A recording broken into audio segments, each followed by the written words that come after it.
ఏంది రేవంత్ రెడ్డి కుమ్మెర ఘటన గురించి ఇంతవరకు సంఘటన గురించి ఇంతవరకు స్పందిస్తలేడు. అసలు ఏంది అసలు ఎందుకు ఇంత నిర్లక్ష్యం వహిస్తుంది? వాళ్ళ కులస్తులు కదా, రెడ్డి రెడ్డి అనే అహంకారం వాళ్ళ కులస్తులు కాబట్టి స్పందిస్తలేడు.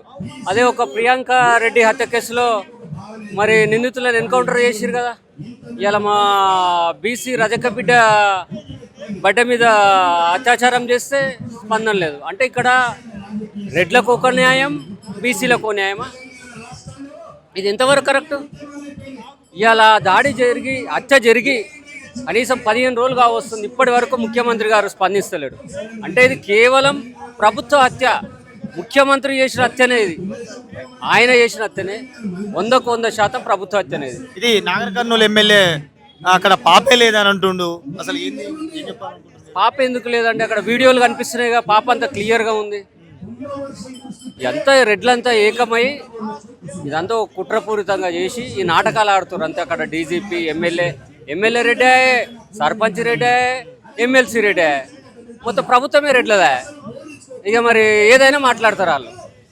ఇప్పుడు మీరు ఏమన్నా అమౌంట్ ఇట్లా ఏమన్నా ₹1 ఏమన్నా డిమాండ్ చేస్తున్నారని చెప్పి తీర్మానం మళ్ళీ ₹1 ఎక్స్గ్రేషియా ఇవ్వాలి కదా, ₹1 ఎక్స్గ్రేషియా ఇవ్వాలి. వాళ్ళ ఇంట్లో ఒకరికి ప్రభుత్వ ఉద్యోగం ఇవ్వాలి. అది తెలంగాణ రాజ్యాధికార పార్టీ నుంచి మేము డిమాండ్ చేస్తున్నాము. మా పార్టీ నుంచి గిట్ట 2 లక్షలు అనౌన్స్ చేశాము. మేము మల్లన్న గారు కుమ్మెర గ్రామానికి వెళ్ళడం జరిగింది, అక్కడ పరిస్థితులన్నీ తెలుసుకోవడం జరిగింది. అక్కడ మేము పోయి అక్కడ కూర్చుంటే, మా తెలంగాణ రాజ్యాధికార పార్టీ పోయి అండగా నిలబడి కూర్చుంటే ఇవాళ బయటకు వచ్చింది, ఆ ఇష్యూ పెద్దగా అయింది. 100% ప్రియాంక రెడ్డి హత్య కేసులో ఏదైతే న్యాయం జరిగిందో అదే న్యాయం మాకు జరగాలి. ఈయన కొడుకులని నడి రోడ్ల ఉరిదీయాలి లేదా ఎన్కౌంటర్ చేయాలి. ప్రియాంక రెడ్డిని ఎట్లా నిందితులను ఎన్కౌంటర్ చేశారో అదే విధంగా ఎన్కౌంటర్ చేయాలి. లేకపోతే బీసీ సమాజం అంతా కలిసి వాళ్ళకి చేత కాకపోతే మాకు అప్పచెప్పమని మేము నడి రోడ్లో ఉరిదీస్తాం ఆ నా కొడుకులని. డాక్టర్ బిఆర్ అంబేద్కర్ గారు అందరికీ సమానమైనటువంటి హక్కును కల్పించాడు, ఈ భారత రాజ్యాంగం నిర్మించాడు. కానీ ఈ రెడ్డి పాలన ఎలా ఉంది అంటే సొంతంగా స్వతంత్రంగా కేవలం రెడ్డి రాజ్యాంగాన్ని రచించుకున్నట్టు ఈరోజు వ్యవహరిస్తున్న తీరు, ఈ పాలనను చూస్తే మనకు కళ్ళ కట్టినట్టు కనిపిస్తూ ఉంది. సో ఇలాంటి ఘటనలు పునరావృతం కాకుండా, సో ఈ బడుగు బలహీన వర్గాలకు బలంగా భరోసాగా నిలిచిన మల్లన్నకు తోడుగా ఈరోజు సమాజం అంతా ఏకమై ముందుకు సాగుతూ ఉంది.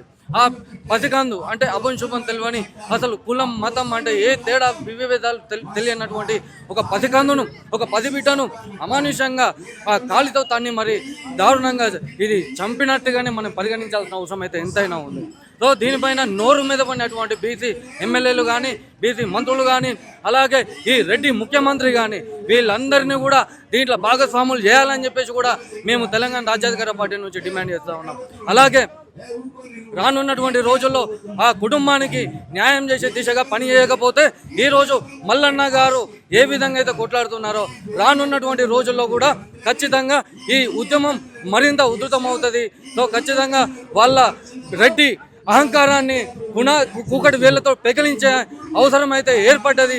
ఆ పరిస్థితి తెచ్చుకోవద్దని చెప్పేసి కూడా మేము ఈ సందర్భంగా వారికి హెచ్చరిస్తా ఉన్నాం.